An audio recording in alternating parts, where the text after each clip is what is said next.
Hello, Reformers, and welcome to a special feature of Tyranny. Now, this is a game developed by one of my favorite developers, that is Obsidian Entertainment, and they crafted such masterworks such as Fallout New Vegas. I know it's not everyone's favorite, but I loved it, as well as Knights of the Old Republic 2. So, I'm not going to talk much about this because I think the game can speak for itself. If you'd like to check out Tyranny, the link is in the description.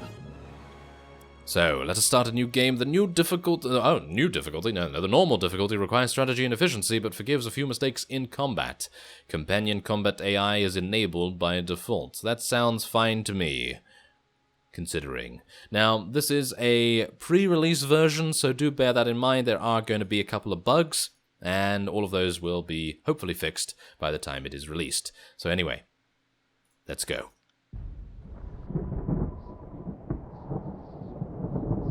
For over 400 years, the armies of Kairos the Overlord have swept across the known world. All who stood against them fell before their might. Even the Archons, women and men of immense power, were forced to kneel, chained to the Overlord's will. Now Kairos' final conquest has come to our corner of the world, and two of the Overlord's armies compete for the honor of taking our lands. The elite disfavored, and the teeming horde of the Scarlet Chorus.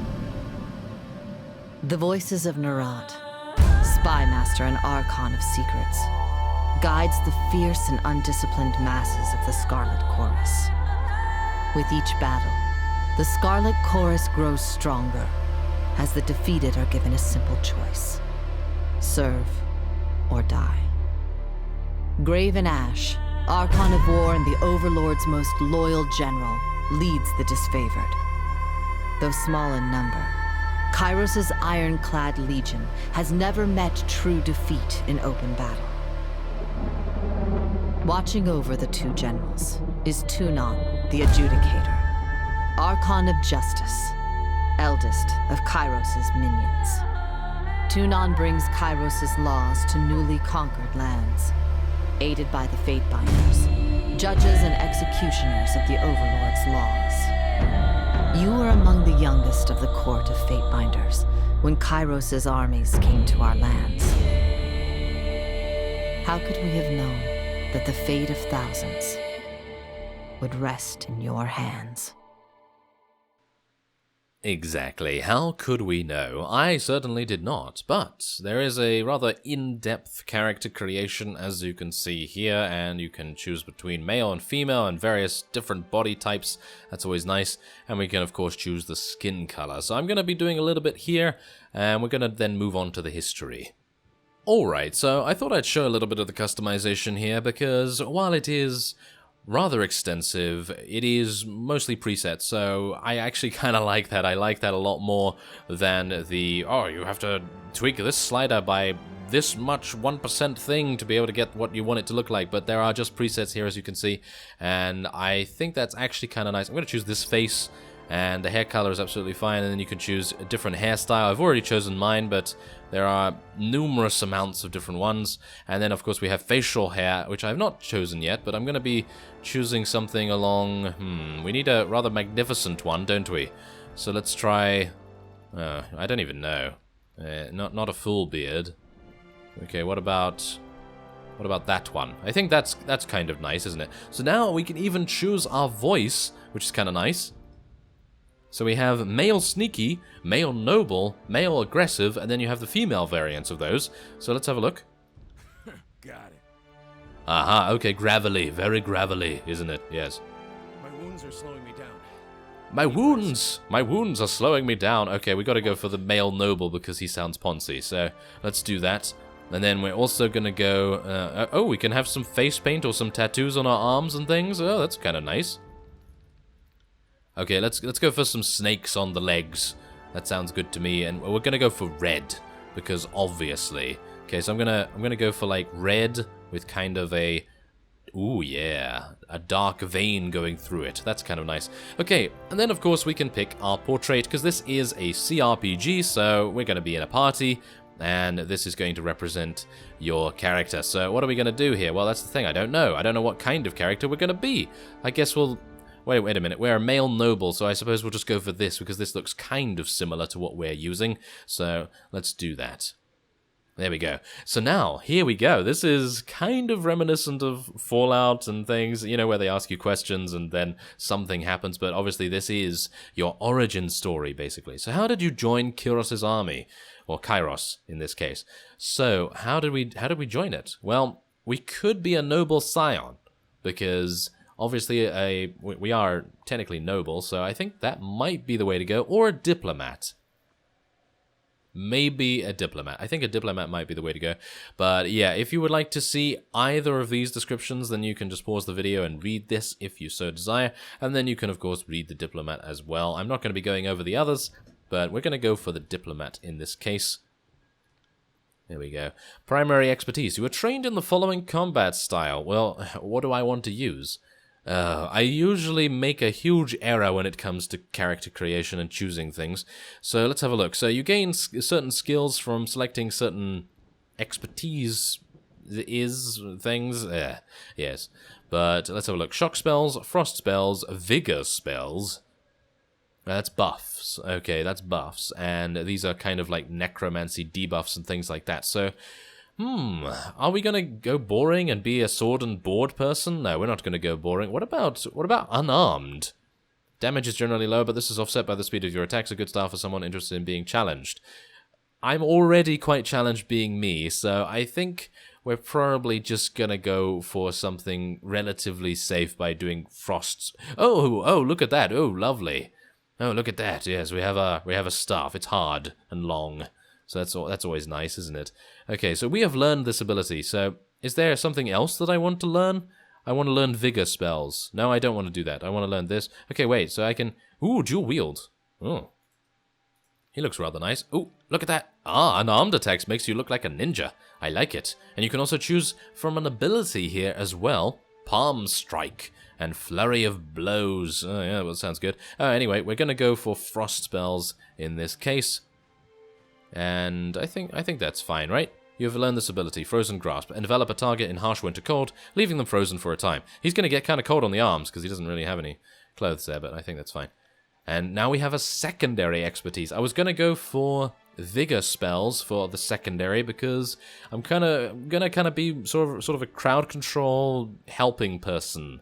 So yes, there we go, that's the technical term. And yes, Titan's Touch, that gives you +2 Vitality, +2 Might for 45 seconds, and basically is a buff. So that's kind of nice, I suppose. There we are. Okay, so now, we get to choose a banner. Okay, so we are a frost user of sorts, so I'm going to go for the...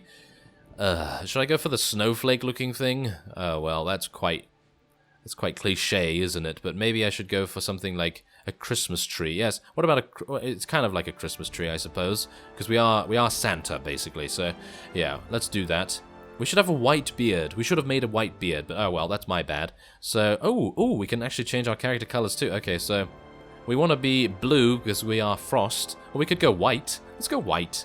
White, the color of snow. Yes, exactly. That's the way to go. And let's make the banner blue and the tree... No.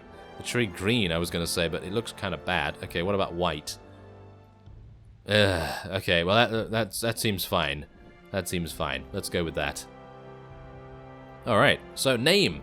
Okay, well, obviously we're going to go for Santa Claus, because apparently that is who we are. We are a frost person that gives people buffs. So, yes, and we have a Christmas tree as our banner. So let's do that. Okay, so attributes. Hello there. Oh, yes, this is nice. I like this. I like spending attribute points, hilariously enough. Okay, so let's go for... Okay, so what are these? What are these right here? This attribute is recommended for you because of your training in vigor spells. Ah, okay, so wits. Wits are definitely the thing to go for. So let's go for about 15 points in that. Can we reduce these? Yes, we can. Okay, so that's fantastic. So finesse is used to determine accuracy of attacks. Of attacks and spells. Okay, I don't really want to reduce that too much. So what about Vitality? Well, Vitality is something I'm not really going to need very much of. I can reduce it by 2 only. Only by 2. So we're losing 10% health and losing will defense. So obviously will defense is your defense against other spells, which is kind of sad, actually. It's kind of sad that that affects that, but it's fine, it's fine. We're going to go for some extra resolve right now. We're going to go for 14 in that. We'll go for a little bit more there. Let's reduce our quickness a little bit as well. And I think we'll just go 13, 14, 15, 8, 8, and 10 for finesse. I think that's fine. I actually have no idea, but we're going to find out whether that's any good. Okay, so Magic Staff determines the effectiveness of using a magical staff. Higher skill values lead to more accurate attacks, increasing the chance of critical strikes. Okay, well, I don't really mind so much about that. What's Lore? Lore skill determines a character's ability to decipher information and put together clues from fragments of information. This skill is critical for magic users who wish to learn new runes to power their spells. Lore is also used in dialogue to determine what you know about the history of the world, or to impress others with your intelligence. Okay, so all of my points in that? Or what? Because we want to be a pompous oaf, don't we? Yes, we do. Okay, so let's just upgrade our frost spells a little bit more there. Magic Staff is obviously going to need to be increased. Can I not reduce some? No, I cannot. Oh, well, that's a shame. But that's fine. I think that's okay. 45 frost spells. High skill values. Okay, yeah, I think that's fine. I think that is fine. Maybe. Is it? I don't know. It's probably not going to work out too well, but I think that's fine. Okay, so how do you want to continue? Selecting the Conquest option will allow you to play through Kairos' Conquest of the Tears, choosing how your character was involved in the invasion. This gives you the most control over the starting state of the game and how other factions will react to your character. Yeah, we're going to do the Conquest. I think that's going to be a no-brainer in this case, so let's do it. All the world has fallen to Kairos, and now the Overlord's eye is on the Tears, our home. The last corner of the world free of Kairos' reign. 2 armies, the Disfavored and the Scarlet Chorus, march south from the Northern Empire, the last realm to fall to Kairos a century prior. In the early days of 428, Kairos' armies arrive at the Gates of Judgment, the mountainous border that we Tearsmen so long believed unassailable. Unable to agree on a unified plan of defense, the various leaders of the Tears sit and wait for each other to deal with the conquerors, until it's too late.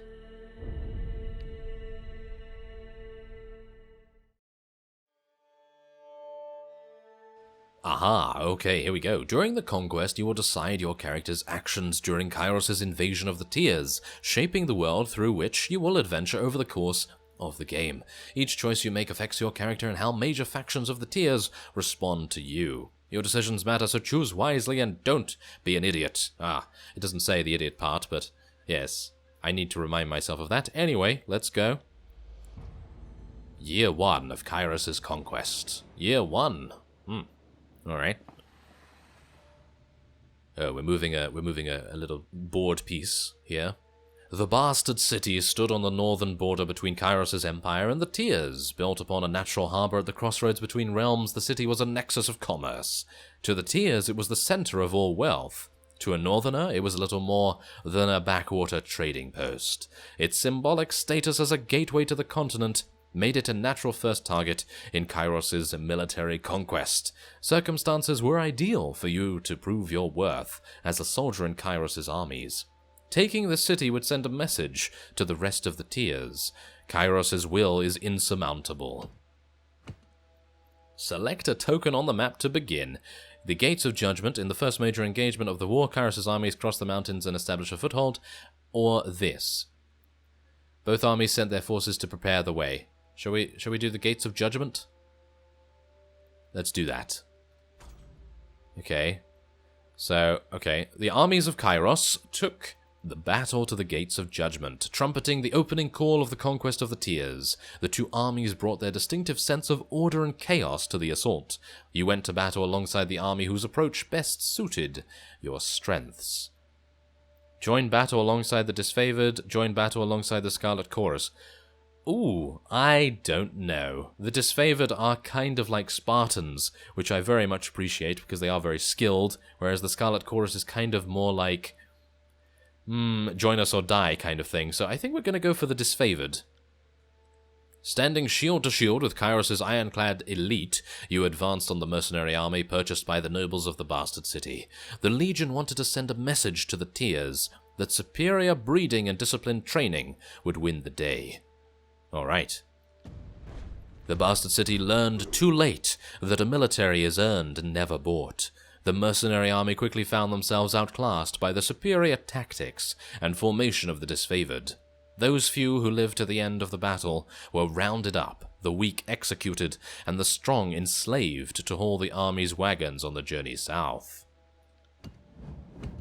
Aha, so you can only choose between two different things at each point. That's actually very cool. You decide the fate of enemy soldiers captured in battle, or you found a way to feed Kairos' armies in enemy territory. Well, considering we are kind of smart, I suppose, I think finding a way to feed Kairos' armies in enemy territory is a really ingenious thing, so I think we're probably going to try and do that. Against the most optimistic projections, the disfavored and Scarlet Chorus made short work of the local defenses. They did so well that the armies quickly outpaced their supply caravans. Troops were plentiful, but food was scarce. You only had time to execute one plan to secure provisions. Okay. Confiscate merchant caravans. You authorize disfavored troops to confiscate food and supplies from traveling merchant caravans. The Tiers had already spent ignorant centuries glutting themselves outside of Kairos' law. Yeah, we're gonna do that because that is a lot smarter in my opinion than raiding farmlands. So yeah, we're just going to do that. The raiding farmlands thing, that's going to be the Scarlet Chorus, so I can already see what's going to happen here. I'm going to be extremely favored by the disfavored. Haha, you see what I did there? Okay, well, anyway, let's go next with those guys. After raiding the wagons of unsuspecting caravans and securing days' worth of provisions and supplies, the disfavored found a cache of goods behind a hidden panel. They confiscated potions and elixirs, bound for secret contacts within the Bastard City. The haul filled the disfavored larder with provisions for the following year, and denied the defenders of the Bastard City supplies that would be desperately needed in the siege to come. The armies of Kairos amassed around the Bastard City, the first bastion of the Tiers to fall. Both armies longed to storm the walled outpost. The Scarlet Chorus howling for plunder, and the disfavored forming an unbreakable shield wall. Your prowess on the field of battle had carried them this far, but there was one more step before final victory. Both of the armies had inspired schemes to take the Bastard City. Which did you support? Oh, okay, so I'm probably going to go with this guy right here, Tunon. Probably going to go with Tunon. I'm just saying already that I'm probably going to go with him, but let's just take a look and see. Aha, okay. Wow, that's actually really nice. Okay, so this is, yeah, so dependent on what you choose here, apparently you can gain a certain ability. So, let's have a look here. You join the disfavored vanguard in a direct assault upon the city gates. No fortification would stand before the unstoppable legion. Or you join the Scarlet Chorus in setting fire to the city and blocking the gates. The defenders would surrender or burn. And you led a mixed band. Ah, never mind. You can't join Tunon, which is kind of a shame. Anyway, you led a mixed band of disfavored and Scarlet Chorus scouts over the city walls to sabotage its defenses. So, this is more of a kind of tanky ability in my opinion, because as you can see, it gives you dodge, parry, graze deflection, things like that. What does this do? This does damage and basically attacks things. Gather heated energy into your hands and release it onto a foe. The target ignites in flames, burning over time. That's kind of nice, but also I kind of like this, but that's not particularly good for our character right now, is it? Is it? I think it's actually kind of nice, so I'm going to go with that. I'm going to join the disfavored all the time, apparently. With heroic courage and legendary determination, the disfavored battered the gates of the Bastard City to splinters.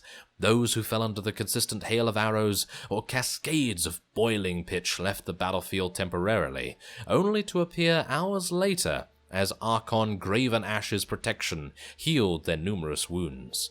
In time, The gates gave way, and Kairos' forces spilled inside the city walls with resounding cheers of victory.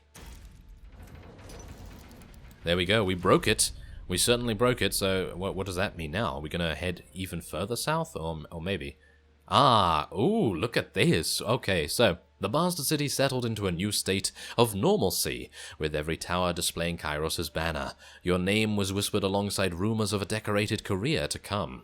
The armies divided into 2 fronts and migrated south.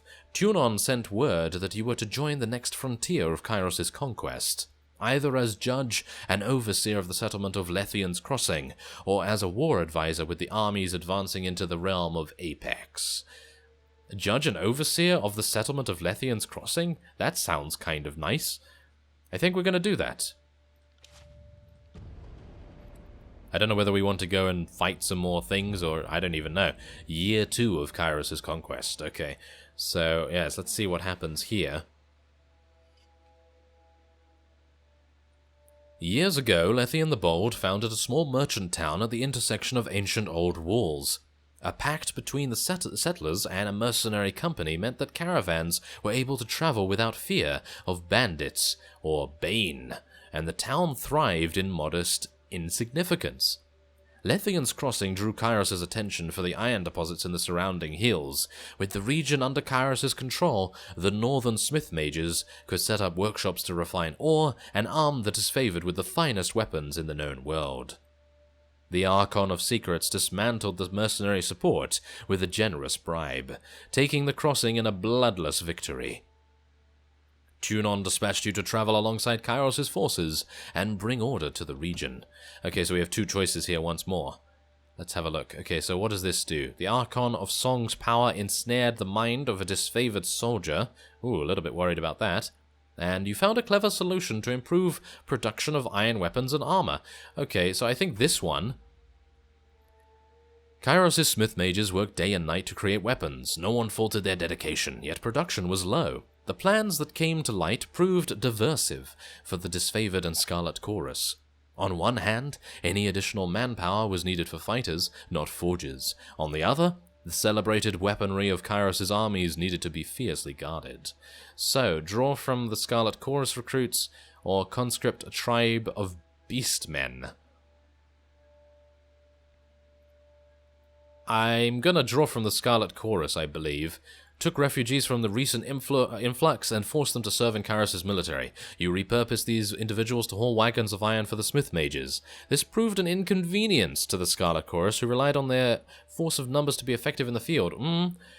Do we want to, shall we say, sabotage them a little bit? Let's take a look at what's this. You conscripted help from a local tribe of beastmen. Their strength would more than offset their disobedience. The disfavored protested that savages have access to the secrets of iron, but their voices were few compared to the support of the Scarlet Chorus. Aha, okay, so if we want to... And I think that's a little bit better. So I think we're going to go with that. Because the Scarlet Chorus does need numbers to be effective, but obviously if we are going to be favoring the disfavored, then obviously this is kind of bad, but I'm kind of interested to see what's happening. The Scarlet Chorus were overjoyed to learn of a beastmen conscription, and graciously lent their support to your cause. The local beastmen were subdued and yoked to iron-bearing wagons, where their boundless strength and tirelessness proved critical to the smith mages. The disfavored grew agitated about exposing the secrets of iron to savages. You attempted to allay their concerns, but your words fell flat before a stubborn, uncompromising audience. Well, that's kind of a shame, but it has to be done, doesn't it? It has to be done. Okay, so what's this? As the forges improved production, both armies demanded preferential treatment. Okay. Tensions rose as disfavored and Scarlet Chorus soldiers rubbed elbows with mercenaries hired to guard the forges. Okay, I think we're going to go with... demanded preferential treatment, because we technically are the ruler of this little town, I think, or something along those lines. We're making decisions, at least. Since you aided the production of weapons, commanders of both armies lobbied for additional arms. They offered all manner of bribes to be next in line for a fitting session with the Masters of the Forge. How did you sate the lust for iron? You let the disfavored have the iron, keeping the best tools in the hands of the elite. The Scarlet Chorus saw the slight as an obvious display of preferential treatment, or you gave iron arms to the Scarlet Chorus commanders, knowing they pay very well for any killing tool. Yes, well, obviously the disfavored were not very happy with that. You allowed no changes to the orderly dispensation of iron and punished those who tried to bribe you twice. I don't know, actually. I think, personally, that the elite need the weapons more. I am favoring the disfavored way too much right here, but I'm going to go with them. Passing out iron to even the hardiest Scarlet Chorus gang boss would have been a waste of resources. Most of them couldn't wield arms more complicated than a pitchfork, and their chances of surviving a fortnight were suspect. The disfavored, by contrast, knew how to use and respect a capable weapon to its greatest potential. Perhaps more importantly, the disfavored remember their friends when a time of need arises, and their loyalty runs as deep as any vein of iron ore. That's true. That is true.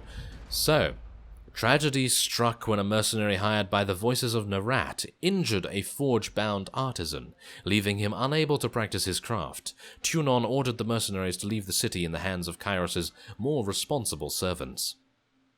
Only a token garrison could be left behind, while the armies returned to the front. As the disfavored and Scarlet Chorus showed increasing tension and hostility toward each other, Tunon decreed it best that only one force control the crossing. Well, I would have anticipated that to happen a while ago, but okay. We're going to choose the disfavored because, well, it just seems like the Scarlet Chorus are a bunch of mercenaries, so we're just going to go with that. The disfavored placed a modest garrison in the settlement of Lethian's Crossing.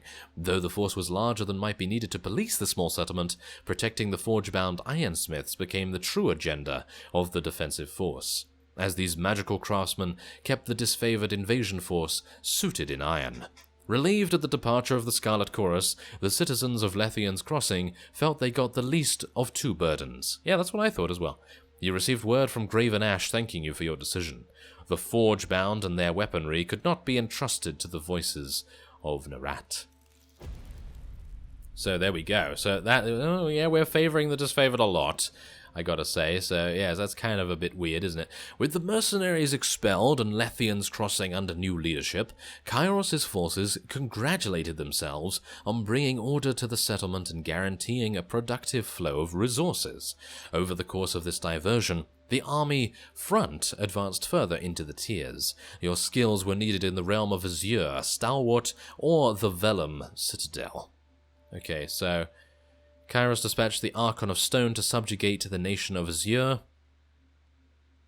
Kairos' conquering gaze fell upon the Vellum Citadel, its treasures, its knowledge, its secrets. That might be pretty fun, I think. With its easily defended position and rich military tradition, the realm of Stalwart was the most formidable realm in the tiers. I think we're going to go for the knowledge and secrets. That sounds like something a mage of our stature would partake in.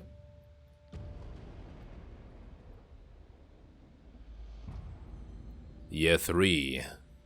Let's have a look.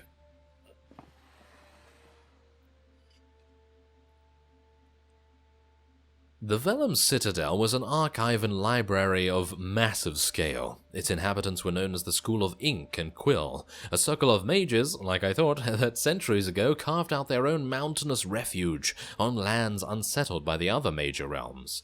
Legend said that the Citadel housed a treasure trove of arcane knowledge. The Overlord's spies infiltrated the school and confirmed as much. The time was ripe to send a detachment to the great library fortress and force the scholars to yield to Kairos. I don't think they're going to yield that easily, are they? A detachment of Kairos' army marched on the Vellum Citadel, expecting an orderly surrender. As they neared the main gates, a blast of arcane energy struck the commanders dead. Suddenly, the highest-ranking officer alive, Kairos' forces looked to you for the next steps. The call weighed on your mind, as it had an immediate influence on soldier losses. Okay, so we have either that or this. Sirin's song ensnared some stealthy mages. Sirin, Archon of Song, used her power to enthrall enemy mages who crept beyond the citadel walls. After Kairos' forces rounded up the arcane practitioners, the disfavored began executing the new captives before they could share dangerous knowledge, a crime under Kairos' law with the Scarlet Chorus. Muzzle the mages or punish the disfavored. Yeah, I'm kind of wanting to do the other thing. Let's do this. Okay, so let's have a look. Order the Scarlet Chorus to attack or order the disfavored to advance. I'm gonna order the Scarlet Chorus because they have so many more. You've ordered the expendable Scarlet Chorus. That's kind of the way to go, isn't it? I mean, a general is going to send forward many more expendable units than they are going to send forward elites, aren't they? Well, let's see. You order the expendable Scarlet Chorus to attack, commanding the disorderly mob forward to give the elite disfavored a chance to withdraw. Though a costly maneuver in terms of lives lost, this assured the survival of the most capable and effective soldiers. That's exactly what I thought. Ever itching for a fight, the howling mob still recognized your maneuver, the sacrificial move that it was. Those from the Scarlet Chorus who ran headlong into battle made promises of a reckoning upon their return. Thankfully for you, hardly any of them limped back in one piece. Those few who survived made fevered whisperings their grievances, naming you as a villain to the Scarlet Chorus. I have a bad feeling that the Scarlet Chorus is going to want to assassinate us all the time, or something. Let's have a look. Intercepted intelligence resulted in a lost disfavored patrol, and a dispute over contraband parchment turned violent. Yeah, I don't really want to do the parchment. I think, let's take a look at what happened to the disfavored patrol. The disfavored learned of a hidden enemy enclave and sent scouts to locate it. They never returned from their mission. The remaining disfavored soldiers demanded that you send the Scarlet Chorus to retrieve their scouts, but the Scarlet Chorus flatly refused to fall into the same trap. They recommended that the scouts be treated as wartime casualties. No, we're going to go and rescue them. We're going to go and rescue them because the disfavored are elites, and if we can rescue them, they're going to have even more vigor to fight, because obviously they've been captured and they want revenge or whatever, but yes, I think that's good. Though the Scarlet Chorus were bitter at having their time wasted in terms of lost soldiers, grandstanding before their rivals in the disfavored was an opportunity too delicious to ignore. Tracking the Legion yielded them the sight of an ambush, where spell-slinging mages had the last of the disfavored scouts pinned down. After launching a successful counterattack, the Chorus escorted the Shaken and humiliated disfavored scouts back to camp. Well, that's the thing, they're alive. And they are elites, so I guess that's good, right? Isn't that good? Well, let's have a look. The Edict of Fire. Crestfallen by the preferential treatment you showed the disfavored, the Scarlet Chorus retreated deeper into the mountains, leaving your detachment with a skeleton crew. Oh no, that's not good, is it? Tunon sent word that Kairos' patience had run thin. The Overlord would cast an Edict of Fire on the enemy. The parchment arrived in a slender case of engraved iron. Written on it, the words of a spell powerful enough to destroy the Vellum Citadel. You had the choice of when to read the edict. Reading it at sunrise would offer your enemies no warning of the devastation to come. You could also wait until sunset, giving them ample time to flee or make amends. Give no warning or give 1 day's warning. Give no warning, of course. Yes, villains. Villains. Opting to give the enemy no quarter, you proclaim the Edict of Fire at the first moments of dawn, granting the enemy no warning of the destruction to come. Though the Chorus insisted your actions doomed their spies, the disfavored applauded your decision. Well, it's kind of amusing that I chose that without even knowing that the disfavored were going to be okay with that. So, yeah, let's do that. You read the edict as the new sun rose behind the citadel, casting a long shadow in its wake. You were the last person to see that hall of knowledge the moment before the devastation. Does that mean I gained a couple of extra spells? That would be kind of nice. I doubt it, though. The earth shook, and red-orange light glowed in the foundation of the sprawling citadel. Bubbling up from under the library, a torrent of lava heaved with explosive force, gushing from the windows and between loose bricks, melting hostile trenches in the surrounding land. The mages awoke to smoke and fire. For most it is already too late. Only a handful of bewildered mages escaped the smoldering collapse of the massive library fortress. Kairos' will be done. And does that mean we get to see the lava? Yeah, we do get to see some of the... well, kind of. The armies of Kairos left the devastation of the Vellum Citadel in silence. From that day forward, the Tears came to know the once noble citadel as the Burning Library. This was an undisputed loss of resources, knowledge, culture, and life, but a message had been sent. The Overlord will not tolerate defiance. You didn't have long to rest before Tunon called you into service once more. Service once more. You were one of the last to depart from the mountains, and as you journeyed off, you spotted a few campfires in the mountains. They were mere specks, dwarfed by the inferno, the last gasps of survivors, or perhaps looters from Kairos' armies, bored and daring enough to pick through the ashes. Okay, so let's see. I think there's going to be one more opportunity. Or maybe not. No, there we go. You've reached the end of Kairos' conquest. Do you want to continue or erase your progress and start over? I want to continue, thank you. The year is 431, and Kairos' invasion has shattered all major opposition in the tiers. The Younger Realms, the Bastard Tier, the Free Cities. All who defied Kairos lay broken by battle, or bowed in surrender. The two armies of the Overlord, the Disfavored and the Scarlet Chorus, now control our lands. But our will is not yet extinguished. Not entirely. In the Valley of Vendrian's Well, those of us unwilling to bow to Kairos have banded together in defiance. Violating an oath of surrender from 2 years prior, we have staged a bloody uprising, murdering the Disfavored and Scarlet Chorus garrison in a midnight assault. With their main forces spread across the tiers, the Disfavored and Scarlet Chorus redeploy to Vendrian's Well to crush the resistance, but months pass with no definitive battle. As disagreement and discord paralyze the Archons, we bide our time and wait for our message of insurrection to spread across the tiers.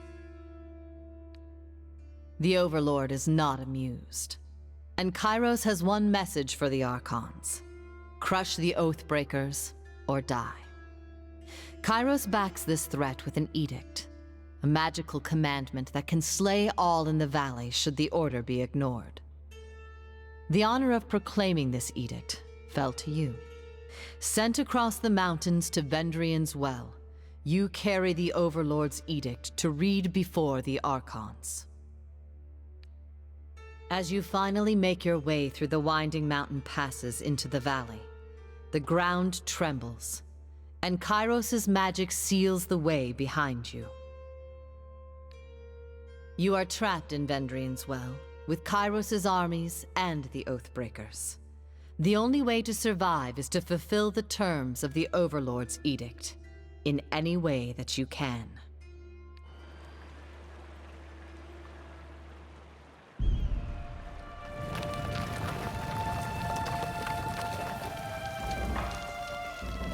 Fatebinder Santa Claus, I presume. We've been expecting you. Ah, well, there we go. If this is your first visit to the world of Tyranny, watch for these windows to help you become familiar with the game. You can disable tutorial messages at any time from the game options menu. Welcome to Terratus or Terratus. Yes, there we go. Thank you very much for that. Well, there we go. Okay, so this is Tyranny. This is... I can't do that. No, I cannot. No, for some reason. Okay, well, anyway, let's speak. Aurora says, Kairos the Overlord be praised. When I heard the avalanche, I feared the valley was sealed with you on the other side. The disfavored warrior claps her gauntlet to her breastplate, the traditional salute of her legion. Yes, if I could speak, that would be wonderful. Anyway, conversations involve you, another character, and sometimes additional parties like bystanders or companions who may interject. The choices you make change how the story develops and will build a reputation for your character over time. People in the world will learn of your reputations, good and bad, and respond accordingly. Your character's attributes, skills, history, and gender, as well as decisions you made in the conquest, may all open up options for you in dialogue. These options are not necessarily superior to the other responses, but give you a wider variety of choices to select from. The manner in which someone responds to your choices depends on their individual personality and attitude. Each character who speaks to you will display a banner beneath their portrait. These banners indicate which faction the character is allied with. The tooltip on these banners will provide details about how that faction feels about you. You will often see the names of important characters and locations displayed in a gold text color. The tooltips on these glossary entries provide you with important information about the world. Well, that's nice. So, apparently, she's not important because she doesn't have a gold name. Maybe I'm not really knowing that, but let's have a look. The commander wouldn't say why the governor of Lethian's Crossing would be coming, but since we have no forgers here, I imagine you're here to knock some sense into the Voices of Narada. She catches herself, clearing her throat with a smile. I mean, mediate with the Archons, so that we might agree on a plan to wipe out these Oathbreakers. Disfavored. Gain major favor. So, disciplined and battle-hardened and disfavored. Yeah, I realize that, but what does that... So does that mean that I... Yes, okay, so that means that I am quite favored with them, apparently. So that's the reason why I was able to hear her say that, I suppose. But let's have a look. I am in a hurry to deliver a message to the Archons. I come bearing an edict of Kairos, or I can use law. Can you hear that hum in the air? That glow around the rocks? The avalanche is Kairos' magic. The Overlord has sealed the valley. There we go, 12 law skill experience.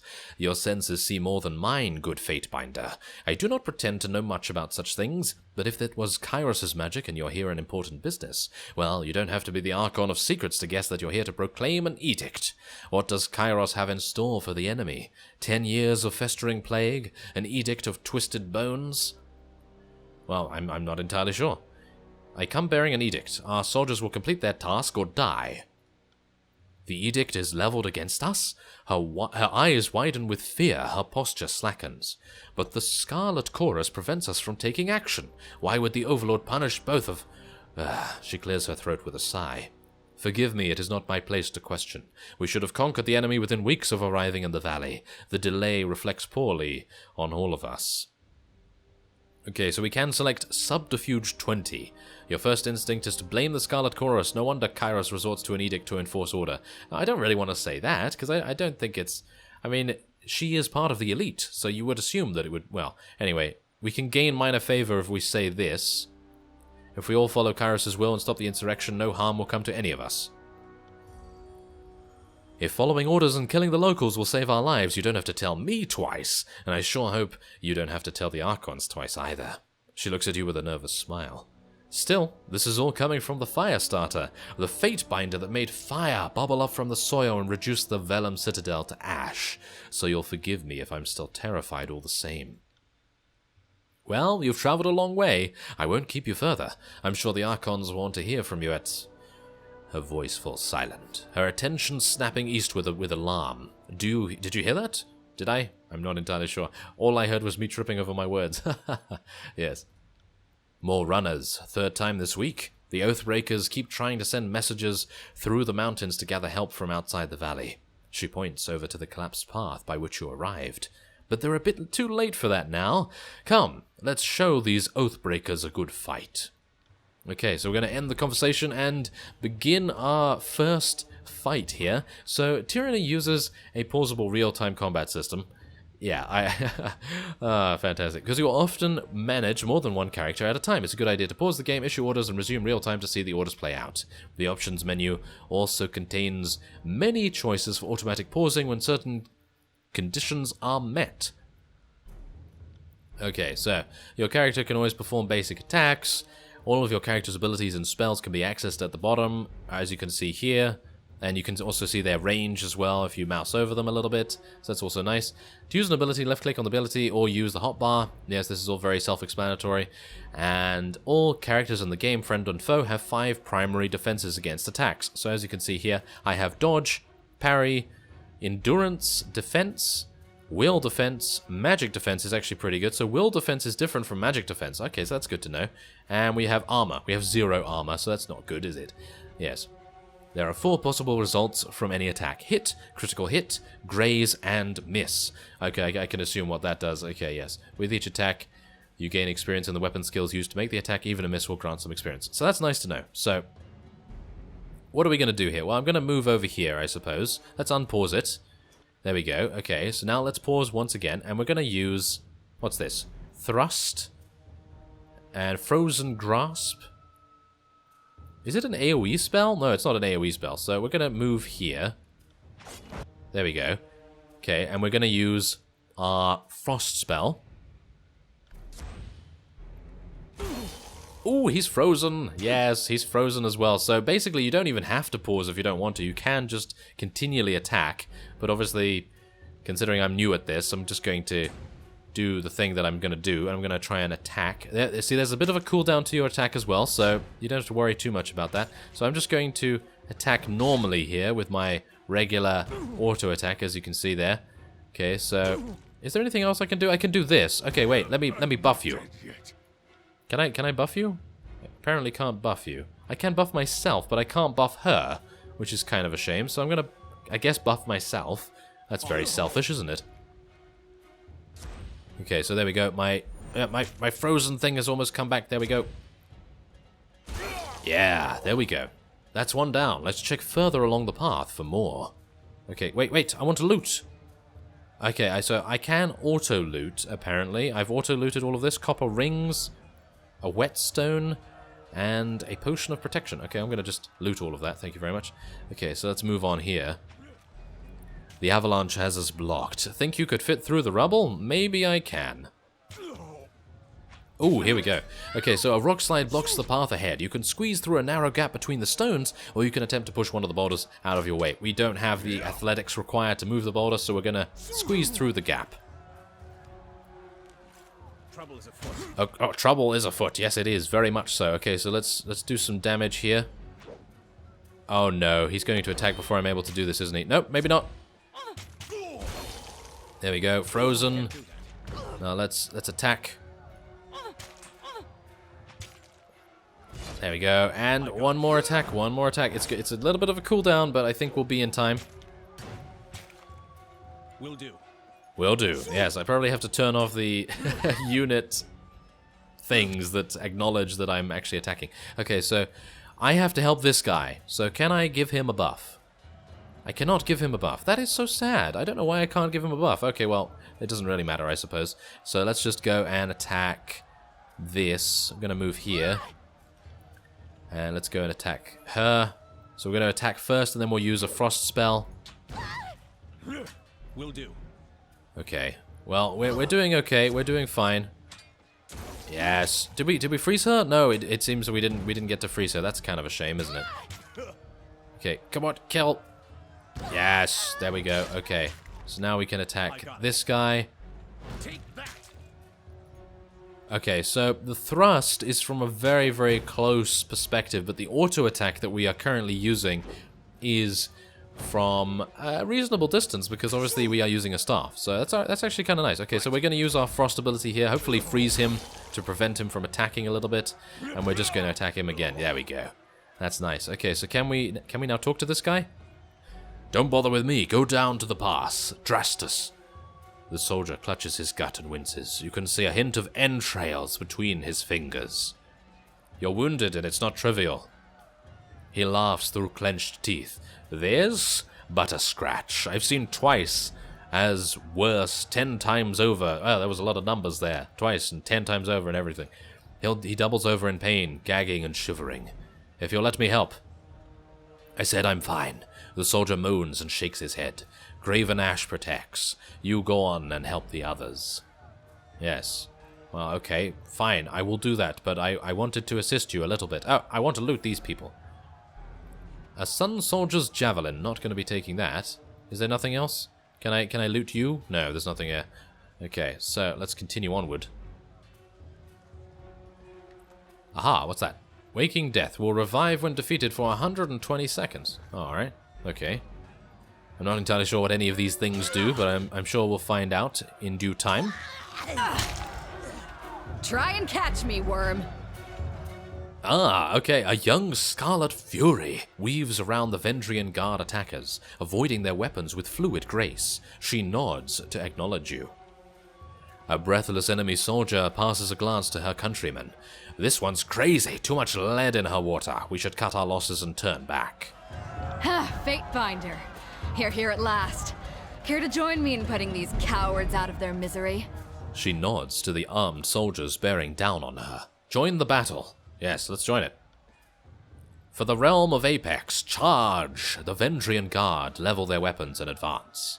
Okay, so we are going to be Oh, the companion. Ah, we have a companion already. Oh, this is fantastic.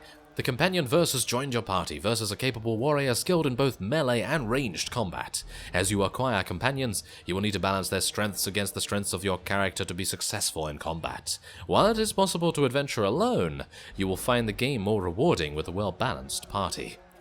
There are now 2 characters in your party and both are selected. Any commands you issue now will affect both party members. To select a single, never mind, okay. Yes, to select a single party member, click on their selection circle, their portrait, or press F1 to select player, or F2 to select verse. To select multiple party members, click and hold anywhere in the screen and drag the marquee over the circles. Yeah, that's easy enough. You can either control your new companion directly, or you can enable their AI and have them attack and use their abilities automatically. Once their AI is enabled, you can always select them and tell them to attack a specific enemy. Okay, so if you right-click on the AI button, okay, so yes, I would like her to just attack by herself. Left-click to toggle party AI. Okay, so she already has that on. Yes, she has that on, so I'm pretty happy with that. Yes, that's fine. Versus several stance abilities that provide her with different benefits. Stances are modal abilities, meaning they can be toggled on or off. Only one stance can be active at a time. Alright. Okay, so what stance is she using right now? I don't even know. But she is... Wow, she's got some really cool abilities. Okay, I'm just going to let the AI do its thing, and then I'm just going to try and help as much as I can. Can I buff her now? Yes, I can. Ah. On it. Thank you very much. It's about time that I actually got to buff someone. Okay, so I might be taking a little bit more damage than I anticipated here. There we go. Okay, so there we go. Yep. Let's move. Okay, so let's attack that. There we go. Yes. Okay, and maybe I can live. Ah, there we go. Okay, so I'm going to pause this just to read this wounded thing. When a party member takes damage, they will start to lose health, of course. The health bar next to their portrait will start to decrease. When a party member's health drops low enough, they will gain a wound. And the health bar, wow, will turn red. Wounded characters have their maximum health reduced and receive a penalty to all skills. Wounds are removed when the party rests, or when a character levels up. Ah, that's nice. Okay, so that's fine, I suppose. So, am I gonna use this? This gives me some health regen. And what does this do? Blood-soaked stone. Party. It's a combo ability. Coordinate with Verse to knock your target prone, then follow up with a strong bleeding attack. Okay, let's do that. We can do this. Oh, this is gonna be cool. Okay. I'm almost ready.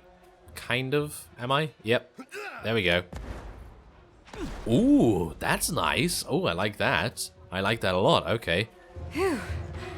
I can tell you didn't spend the conquest in a diplomat's tent. The fighter surveys the fresh corpses and nods with satisfaction. I'm Verse, by the way. But there are more important things to take care of than introductions. Those Vendrian guard we killed didn't come alone. She gestures to the skirmish unfolding in the pass below, shaking her head. Okay, so... Well, shall we ask some things? You fight like a storm. What's your role in the army? A Scarlet Fury, one of the elite killers of our ignoble gang.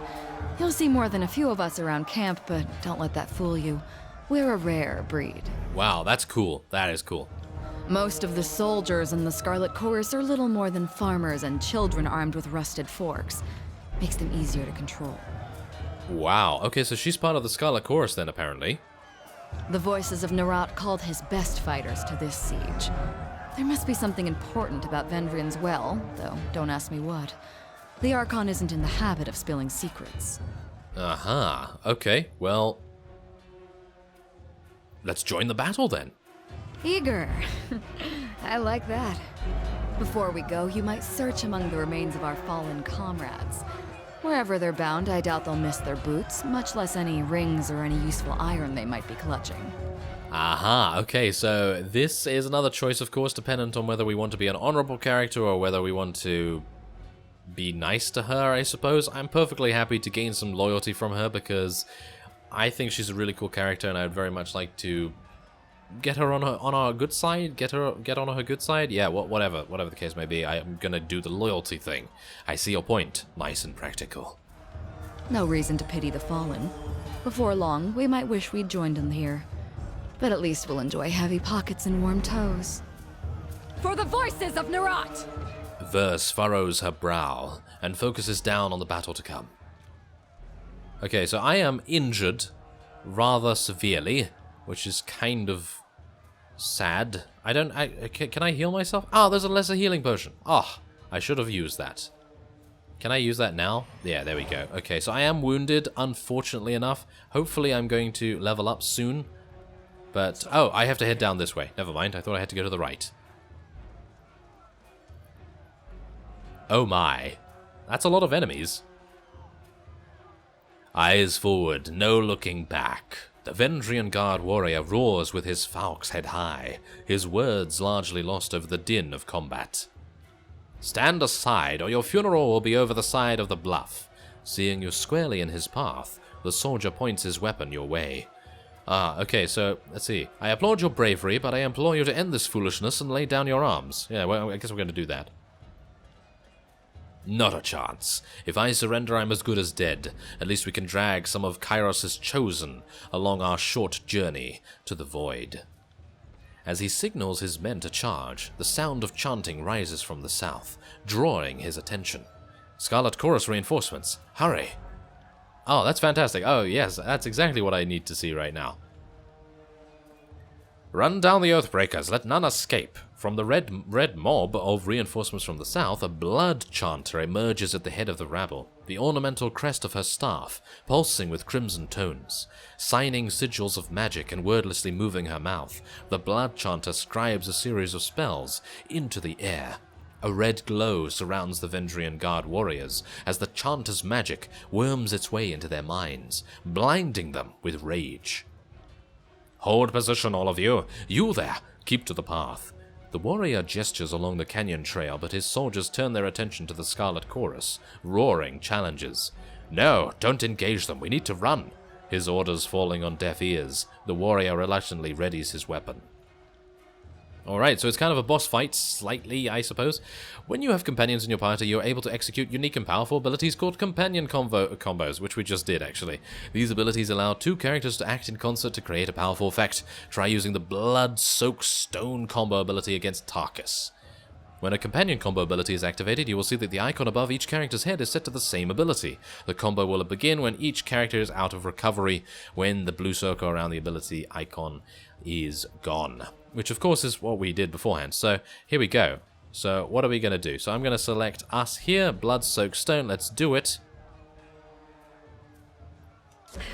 Okay, combo ability. I don't really like being in combat, I suppose you could say. So, I'm going to just pause here real quick. I'm going to buff her once again.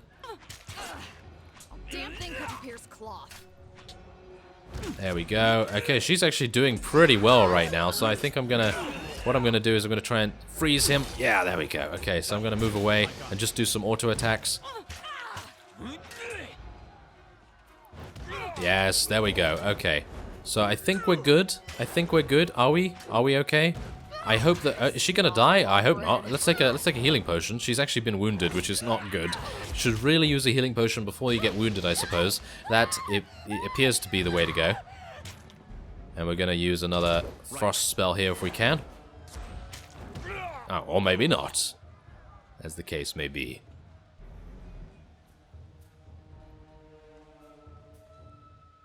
Come quick, we have a situation on the cliffside. They have the commander. Oh, that's not good. Do they have our commander? I don't even know, but yes, both of us are wounded, unfortunately, as you can see here, wounded. Wounds are cleared on rest. Minus 10% max health, minus 5 all skills. That's pretty harsh.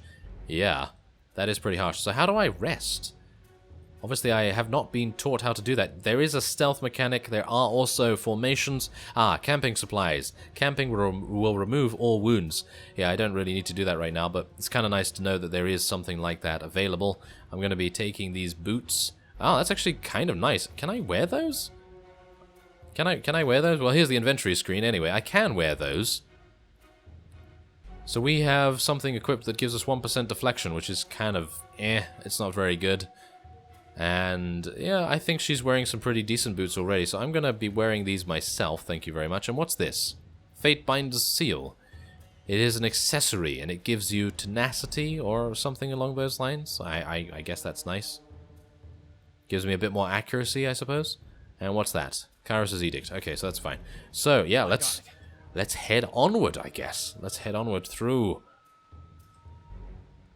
the zone here. Oh, there was someone to speak to up the top there. Ah, I missed it. Ah, that's not good. Oh well. Stow your weapons, or we find out how long a man screams before hitting the ravine down below.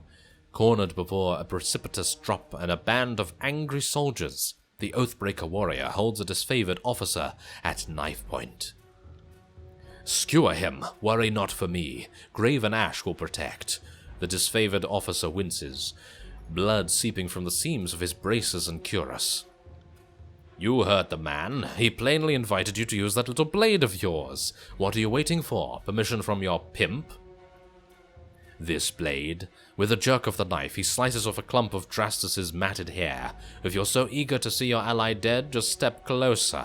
Unfortunately, I don't have athletics 30. Otherwise, I probably could have done something amazing there, but yes, I'm not very acrobatic. Okay, so we can just attack.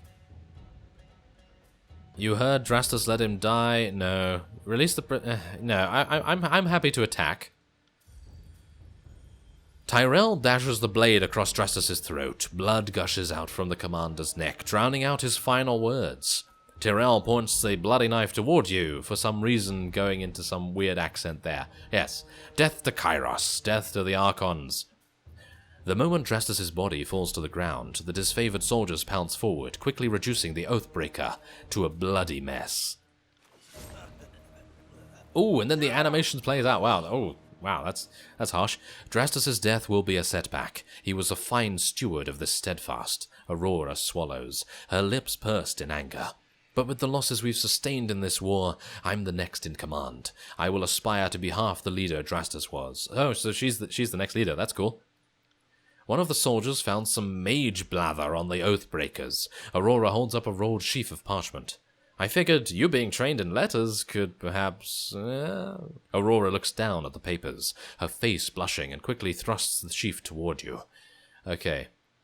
So, let's see. Examine the parchment.